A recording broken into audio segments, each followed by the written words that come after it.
지금 비트코인의 상황은 누군가의 비트코인을 펀드나 ETF가 사야 된다라는 얘기죠.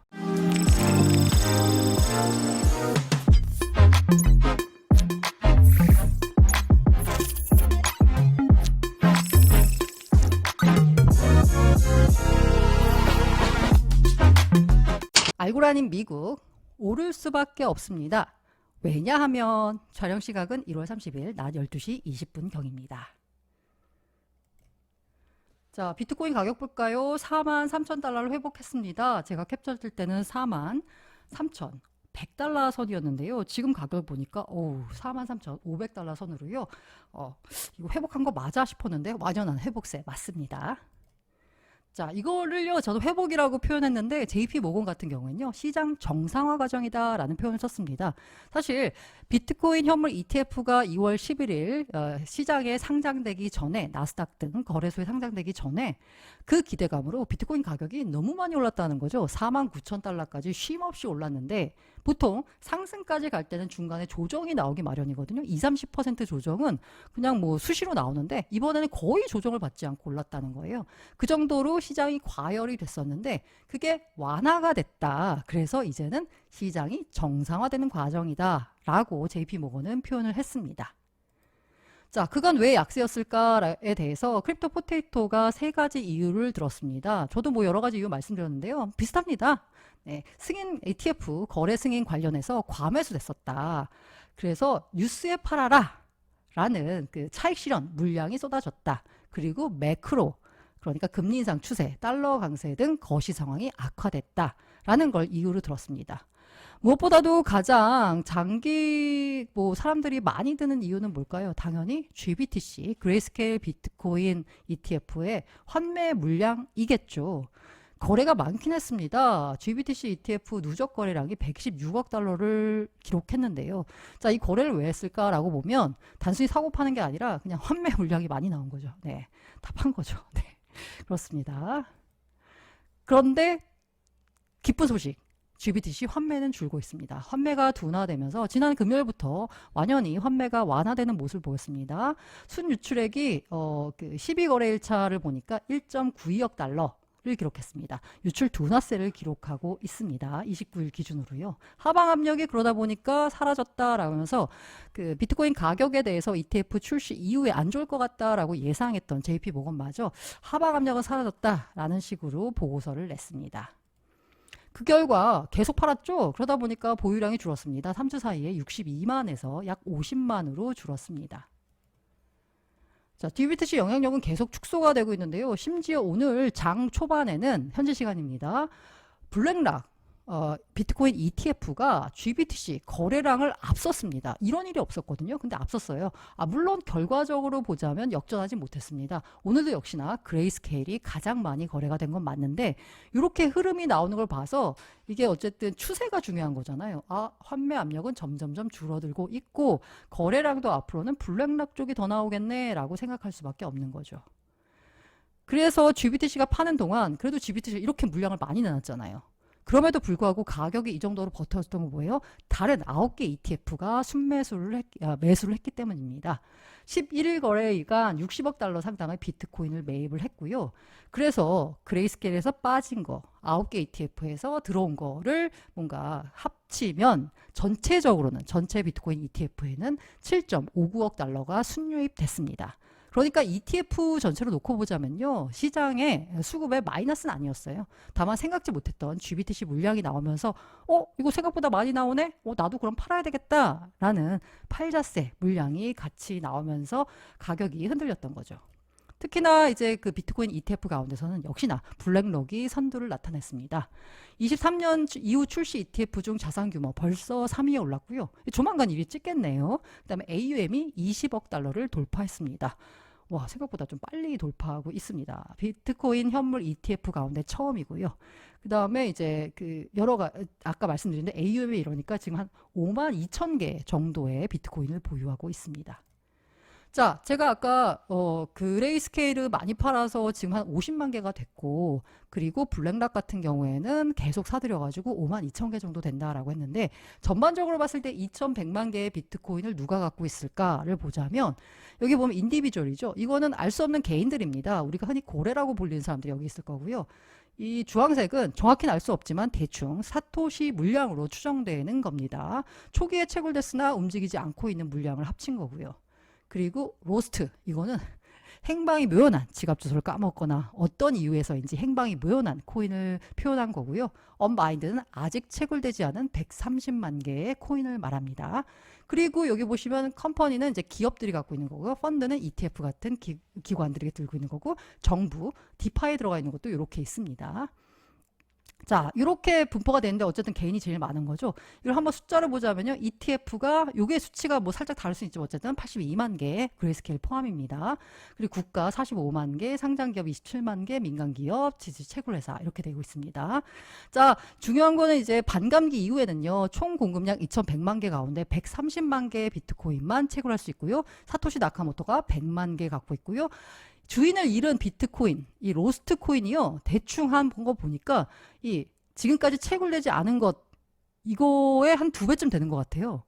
보시면 기관 및 정부가 여기 있네. 기관 및 정부가 소유하고 있는 비트코인의 한 2배 정도가 로스트입니다. 상당히 많은 물량을 손실된 잃어버린 거죠. 이제 더 이상 주인이 없어진 거니까 뭐 사라진 코인이다라고도 볼 수 있는 거죠. 구체적으로 한번 볼게요. 네, 여기서 보시면 보유 비중 확대가 예상되는 부분, 아까 제가 말씀드린 카테고리 ETF 국가 상장기업 너무나 분명하게 비트코인 물량을 늘릴 거다라고 너무나 당연하게 예측할 수 있는 부분이 바로 ETF나 펀드가 되겠죠. GBTC가요, 최근을 기준으로 보니까 50만 개 조금 못 미치는 49만 6천 개 정도 있고요. 아이셔즈, 블랙락이 5만 2천 개, 피델리티가 4만 6천 개 정도 됩니다. 이런 식으로 ETF 펀드가 이제 앞으로 보유 수량을 확대할 텐데 자금이 들어오니까 앞으로 이건 더 커지겠죠. 그럼 이들이 이 제한된 이 물량 가운데 여기 이 펀드의 그 면적이 점점점 커지려면 방법은 뭐가 있나요? 전반적인 이 큰 네모가 더 커지거나 아니면 얘가 다른 애를 잡아먹어야 되겠죠. 쉽게 말해서 지금 비트코인의 상황은 누군가의 비트코인을 펀드나 ETF가 사야 된다라는 얘기죠. 자, 그렇다면 ETF 운용사들은 비트코인을 누구한테서 사올까라고 보자면 가장 대표적인 게 바로 뭐죠? 네, 다른 운용사에서 사오는 겁니다.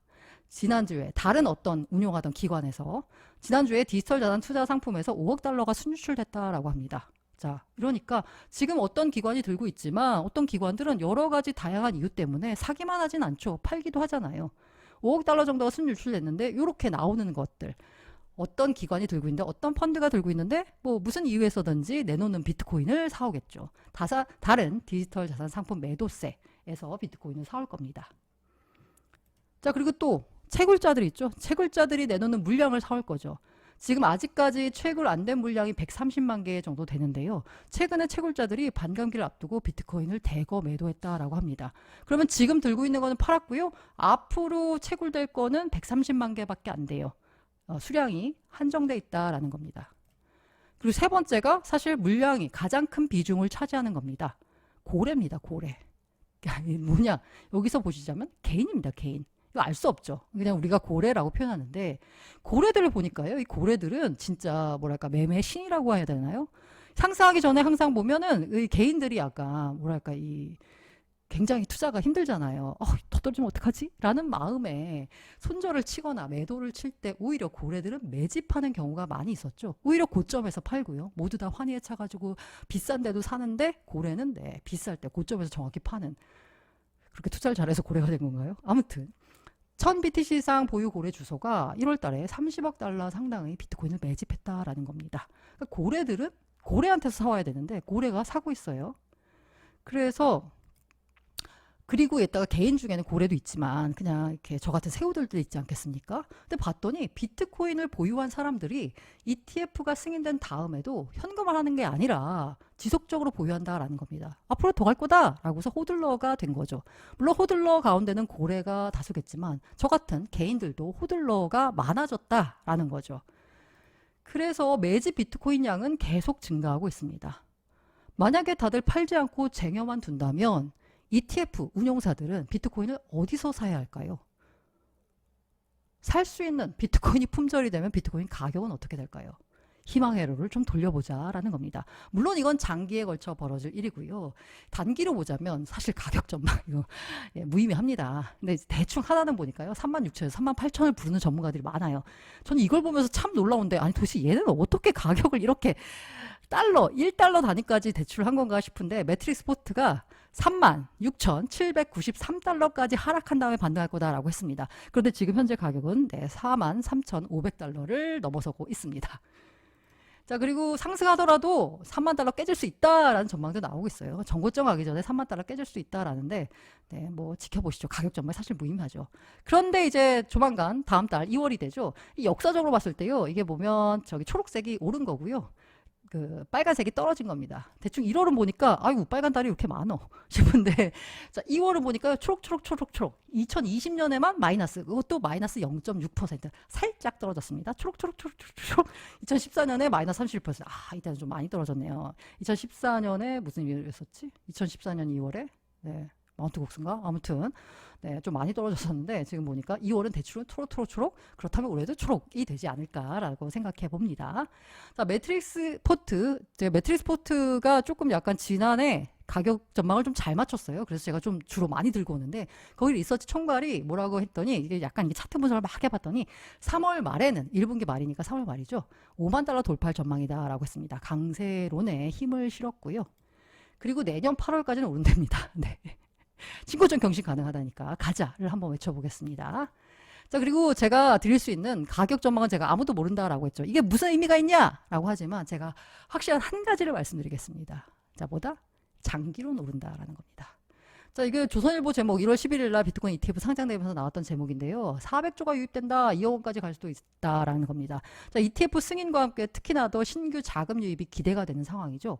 특히 올해는 또 반감기가 있습니다. 그러다 보니까 50만 달러 돌파한다라는 전망도 있습니다. 아서에이즈 같은 경우에도 최근에 그 자기 비트코인 풋옵션 샀다. 그러니까 떨어질 거다라고 예상했던데 예상이 떨어질 거다. 하락에 베팅했다라는 그런 투자를 했다는 말씀 드렸잖아요. 근데 그 아서헤이즈조차요. 단기론 떨어지지만 연말에는 그러니까 이후에는 한번 하락했다가 다시 오른다라는 겁니다. 연말에는 70K 찍는다라고 말을 했고요. 그러니까 이게 뭔가 물론 피터 시프처럼 아예 비트코인에 대해서 부정적인 분들 빼고는 다들 장기로는 유망하다라고 전망을 하고 있습니다. 물론 단기로는 좀 엇갈리지만요. 근데 이게 이제 제가 비트코인 장투를 말하면서 장기로 다 오른다라고 했지만 제가 재밌는 그 흐름이 있어서 갖고 왔는데 이게 우리가 생각하는 장투가 이게 살짝 이렇게 올라가는 거잖아요. 아주 꾸준히 천천히 올라가는 건데 실제 장투를 보자면 막 이렇게 폭락했다가 폭등했다가 해서 실제 장투는 완전히 이렇게 다 떨어진다라는 겁니다. 그러니까 의미 없는 자산을 호들링 했다가 상장 폐지 당하는 일이 발생할 수도 있다라는 거거든요. 그래서 뭔가 장투를 할 때는 장기 상승하는 자산을 장투를 해야 되지만 저는 장기 상승을 믿고 있습니다만 제가 이렇게 생각하고 있지만 실제는 이런 일이 벌어질 수도 있습니다. 물론 하지만 자, 우리 모두 비트코인이라는 자산의 장기 상승을 믿잖아요. 그러면 장기 투자로는 성공을 하겠죠. 그런데 장기 투자에서 성공 확률을 높이려면 어떻게 해야 될까요? 왜냐하면 일반적으로 생각하는 장투의 난이도가 이렇습니다. 그러니까 조금씩 꾸준히 올라간다라는 겁니다. 근데 실제로 장투를 할 때 겪게 되는 난이도는 이렇습니다. 올라가는가 싶더니 뭔가 구덩이에 푹 빠졌어요. 그래서 올라가는가 싶더니 이번에는 또 뭔가 협곡이 나타났고 이제는 이게 뭐야 이제 배 이게 완전 해협입니다. 해협. 여기 배를 타고 이렇게 가야 되는 거고. 그리고 거의 다 왔다 싶었더니 이제는 또 뭐야 또 절벽이 있습니다. 겨우겨우 올라와가지고 여기 투자 목표 지점에 도달하게 되는 거죠. 자 이런 난이도를 있을 때 본인이 여기에 있다라고 치면 투자를 계속 장투할 수 있겠어요? 세상이 끝날 것 같은데 그런 말씀하시더라고요.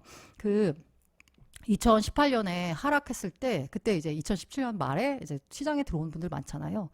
그분들 들어와가지고 이렇게 막 시장이 막 환희했다가 그 다음에 이제 그 가격 떨어진 다음에는 와 이거 끝나는 거 아니야? 라고 생각을 이른바 당시 코린이들이 많이 한다라고 했을 때 이 마운트 곡스 사태 때부터 비트코인을 투자하셨던 분의 말씀은 지금은 전혀 위기로 느껴지지 않는다. 나는 정말 마운트 곡스 때 진짜 비트코인 끝나는 줄 알았다. 그런데도 이겨내지 않았냐. 지금은 뭐 아무것도 아니다라는 말씀 하시더라고요. 지금 하락은. 근데 정말 그런 것 같아요.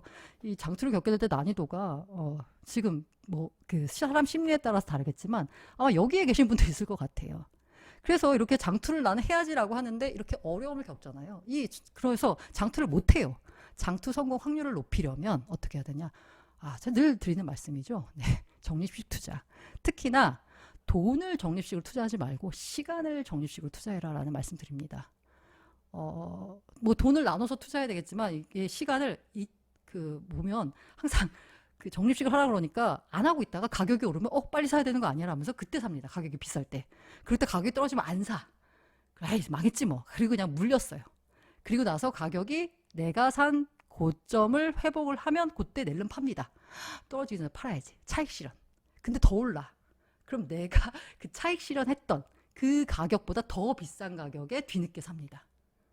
그렇게 돈을 나눠 사지 말고 시간을 분산해서 정확한 타임에 한 달에 한 번, 뭐 반기에 한 번, 분기에 한 번 사는 시간을 분산하는 투자, 적립식 투자를 추천드립니다. 물론 모든 투자 판단과 그에 따른 투자 결과는 투자자 본인의 책임입니다.